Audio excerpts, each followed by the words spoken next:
Welcome back to my channel guys. अब ये इतनी खुशी वाली बात तो नहीं है। कहने का मतलब है भाई आईडीएफसी बैंक में एक फ्रॉड रिपोर्ट हुआ है। अब ये जो फ्रॉड है ये कोई जैसे इंडसइंड बैंक में आया था रिसेंटली, जिसमें भाई स्टॉक प्राइस ऑलमोस्ट 40% से भी ज्यादा गिर गया था विद इन अ वीक। उसी लेवल का भाई आपको समझ सकते हैं यहाँ पे भी हो सकता है। अब कोई बाय सेल रिकमेंडेशन नहीं है, बट आईडीएफसी बैंक ने येस्टरडे 21 फरवरी को जैसे सेबी की रूल्स एंड रेगुलेशंस होते हैं, डिस्क्लोज करना होता है बैंक्स को, तो उस बेसिस में भाई आईडीएफसी बैंक ने डिस्क्लोज करा कि उनके बुक्स में 590 करोड़ रुपीस मिसिंग है। एंड उसके साथ ही ये जो पूरा इशू है इसके बारे में हम बात करते हैं। सबसे पहले भाई कहानी स्टार्ट होती है 18 फरवरी 2020 से, यानी कि आज भाई जो वीडियो में रिकॉर्ड कर रहा हूँ 22 है, इसी वीक की कहानी है। हरियाणा गवर्नमेंट ने अपने कुछ डिपार्टमेंट्स के अकाउंट आईडीएफसी बैंक में क्लोज करने को बोला। जब वो क्लोज करे तो भाई जो फंड्स हैं वो पूरे यूज थोड़ी ना करेगी गवर्नमेंट ने अपने दूसरे अकाउंट्स में इन फंड्स को ट्रांसफर करने को बोला गया। बट जब आईडीएफसी बैंक ये सारी चीजें कर रहा था एंड उसने क्रॉस चेक करे अपने, तो गवर्नमेंट ने अमाउंट क्लेम करा है कितना अमाउंट उनके अकाउंट्स में within comparison to IDFC bank के बुक्स में कितने पैसे हरियाणा गवर्नमेंट के अकाउंट्स में कितने पैसे होने चाहिए, तो जो डिफरेंस अमाउंट है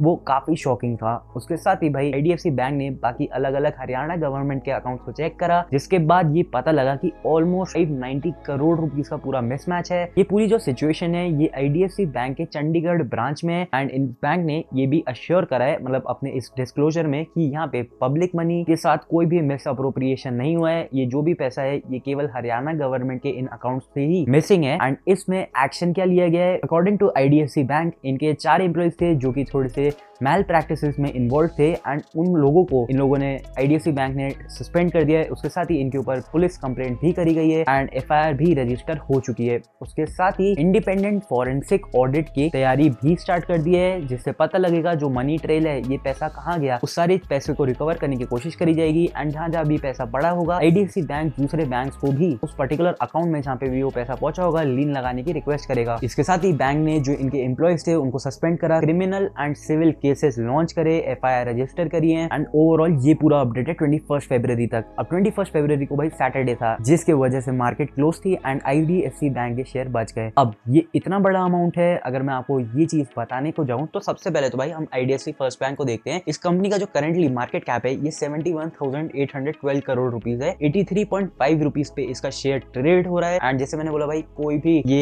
एडवाइस वाली वीडियो नहीं है, तो शेयर प्राइस जो भी हम बात करेंगे उसे एज अ स्टॉक रिकमेंडेशन तो आपको बिल्कुल भी नहीं लेना है। अगर आप इसके सेल्स ग्रोथ को देखेंगे तो भाई 11% से सेल्स ग्रो करिए एंड 1.53 के प्राइस टू बुक में करंटली आईडीएफसी बैंक का शेयर चल रहा है। उसके साथ ही भाई अगर आप इसके ओवरऑल देखेंगे रिसेंट ईयर में, इनकी इसी साल की बात कर ले या फिर पिछले फाइनेंशियल ईयर की बात कर ले, तो आईडीएफसी बैंक के अगर आप शेयर प्राइस को भी देखेंगे उसके साथ ही इसके प्रॉफिट ग्रोथ को भी देखेंगे एंड सेल्स ग्रोथ को भी देखेंगे, तो ये वन ऑफ द बेस्ट इनके लिए साबित हो रहा है। जैसे जैसे बैंक आगे बढ़ रहा है बैंक काफी ज्यादा अच्छी ग्रोथ दिखा रहा है। उसके साथ ही भाई कुछ साल पहले इसका जो शेयर था ये काफी ज्यादा न्यूज में हाईलाइटेड था। एंड अगेन भाई अगर आप इसके प्रॉफिट एंड लॉस को देखते हैं तो ये इस कंपनी ने अपने पिछले 2 साल में हाईएस्ट एवर प्रॉफिट रिपोर्ट करा है, जो कि 479 करोड़ रुपीस का है on a consolidated basis. And अगर सिर्फ आप स्टैंड अलोन बेसिस में देखते हैं 503 करोड़ रुपीस का प्रॉफिट इस कंपनी ने रिपोर्ट करा है एंड इनके 10,417 करोड़ के सेल्स थी। तो भाई आप देख ही सकते हैं एक तरीके से अगर ये कंपनी अपने नेक्स्ट क्वार्टर को जब भी रिपोर्ट करेगी, यानी कि जब आप मार्च का हमें देखने को मिलेगा, तो उसमें जनरली अगर आप प्रीवियस ईयर से भी इसके परफॉर्मेंस को कंपेयर करते हैं, मार्च के क्वार्टर में भाई दिसंबर के कंपैरिजन में कई बार ज्यादा भी प्रॉफिट रिपोर्ट किया गया है, कई बार कम भी प्रॉफिट रिपोर्ट किया गया है। बट अगर आईडीएफसी बैंक इस पर्टिकुलर अमाउंट को अपने प्रॉफिट एंड लॉस में एडजस्ट करेगी तो उस हिसाब से ऐसा हो सकता है कि आईडीएफसी बैंक नेक्स्ट क्वार्टर में लॉस रिपोर्ट करे। अब ये सारी चीजें तो भाई जो भी इनके फॉरेंसिक ऑडिट का रिजल्ट आएगा उसके ऊपर से ही हमें पता लगेगा कि ये बैंक क्या करता है। बट ये रिसेंटली भाई इंडसइंड बैंक में भी सेम चीज हुई थी, बट वहां पे अकाउंटिंग एंट्री या फिर मैं बोलूं ओवरऑल डेरिवेटिव सेगमेंट में किस तरीके से वो अकाउंट्स में अपने प्रॉफिट एंड लॉस, अपने जो सेट ऑफ अपने जो ट्रेड्स को कैलकुलेट करते थे उस बेसिस में डिफरेंस था। बट यहाँ पे भाई चीज अलग है, यहाँ पे ऐसे कोई अकाउंटिंग एंट्री में खेल नहीं है, बट खेल तो भाई पैसे चोरी करने का है, क्योंकि भाई गवर्नमेंट के बुक से या फिर गवर्नमेंट के अकाउंट से इतना पैसा गायब हो चुका है। साथ ही जब मैं अभी वीडियो को रिकॉर्ड कर रहा हूँ अगेन एक और न्यू इन्फॉर्मेशन बाहर आई है एंड इस इन्फॉर्मेशन के according IDFC bank and AU small finance bank को हरियाणा गवर्नमेंट ने डी एम्पैनल कर दिया है अपने गवर्नमेंट बिजनेसेस से। तो एयू स्मॉल फाइनेंस बैंक में भी क्या कोई लॉस या फिर क्या कोई इसी तरीके का फ्रॉड सामने आ सकता है? वेल भाई भाई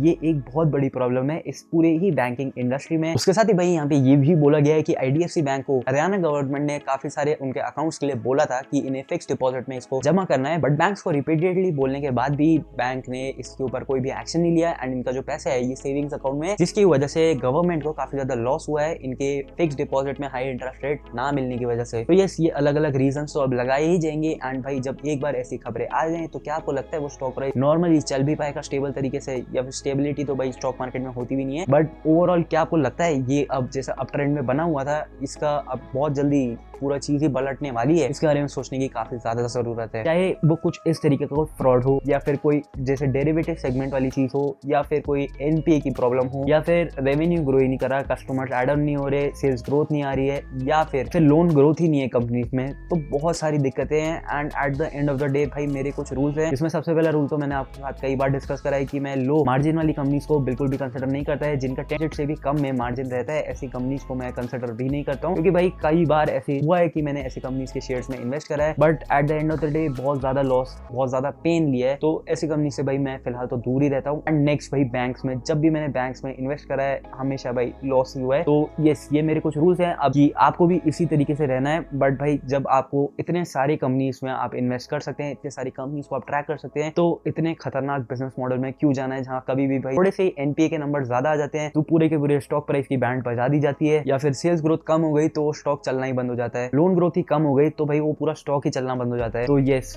ऐसे पर्टिकुलर कंपनी से भाई मैं पर्सनली दूर रहता हूँ। And at the end of the day अगर आप इसके आईडीएफसी बैंक के शेयर होल्डर हैं, या फिर मैं बोलूँ स्टॉक की कोई रिकमेंडेशन नहीं है, जैसे भाई फुल डिस्क्लोजर देना होता है, मैं डिस्क्लोजर आपको दे रहा हूँ, डिस्क्लेमर दे रहा हूँ, एज अ एडवाइस तो नहीं, बट अगर हम इसको ऐसे चले कि अगर मैं इस सिचुएशन में होता है एंड मेरे पास आईडीएफसी के शेयर होते तो कल भाई यानी कि 23rd को जैसे ही मार्केट खुलेगी मैं भाई जितनी होल्डिंग होगी सारी निकाल दूंगा। अब कई सारे लोग भाई ऐसा बोलेंगे भाई यहाँ तो और ऐड ऑन करना चाहिए, शेयर गिर रहा है, और एवरेज डाउन कर लेते हैं। भाई ये सबसे बड़ी मिस्टेक रहती है। उसके साथ ही भाई जब एक बार इस तरीके का कोई खबरें आ जाएं तो भाई क्या आपको लगता है जो उसमें ऑपरेटर होता है वो आपको आराम से पैसा बनाने देगा? ये ऐसी खबरें और ज्यादा आती रहेंगी। एंड जी तो मैं आपको ये भी बता देता हूँ, ये कोई खबर नहीं है, जैसे जनरली काफी सारे न्यूज सोर्सेज से इन्फॉर्मेशन आती है। यहाँ पे भाई आईडीएफसी बैंक ने खुद ही सेबी को ये चीज डिस्क्लोज करी है। तो ये मोस्ट प्रॉब्ली आने वाले टाइम में ये जो पूरा स्टॉक है ये काफी ज्यादा प्रेशर में रहेगा। ये पूरी कंपनी है, आपको काफी सारी न्यूज देखने को मिल सकती है आने वाले टाइम में। उसके साथ ही भाई एयू स्मॉल फाइनेंस बैंक का भी यहाँ पे लिया गया है नाम। तो ये कंपनी से भी भाई अगर आपके पास इन कंपनीज के शेयर्स हैं तो आपको भाई काफी ज्यादा अपने पोजीशन को मेरे अकॉर्डिंग कट कर लेना चाहिए, या फिर पोजीशन कट भी या फिर डाउन साइड क्या पूरा भाई निकाल के फेंक दो ऐसी कंपनीज को। आपका पैसा गेन हो या फिर ना हो, भाई कैपिटल को बचाना बहुत ज्यादा जरूरी है, उसके बाद ही भाई पैसा कमाया जा सकता है। बट अगर आपका कैपिटल ही उड़ जाए या फिर वो स्टॉक ही लोअर सर्किट में लॉक हो जाए एंड आप उसे बेच ही नहीं पाए तो भाई क्या फायदा है ऐसे शेयर्स को लेने का। तो बस भाई यही था इस वाली वीडियो के लिए। आई होप आपको वीडियो पसंद आई हो। इसमें पसंद आने वाली तो कोई चीज नहीं थी, बट येस अगर आपके पास ये सारी इन्फॉर्मेशन नहीं थी, मोस्ट प्रॉब्ली अगर आपको मेरे चैनल के थ्रू ये जानने को मिला हो, प्लीज वीडियो को लाइक करना, चैनल को आप सब्सक्राइब कर सकते हैं। ऐसे कई सारे वीडियोस को मैं लेके आता रहूंगा अपने चैनल पे। अपने फ्रेंड्स, अपने फैमिली मेंबर्स के साथ भी आप शेयर कर सकते हैं कि भाई आईडीएफसी बैंक में क्या हुआ है। मिलता हूं बहुत जल्द आपको एक और न्यू वीडियो के साथ। Till then bye guys.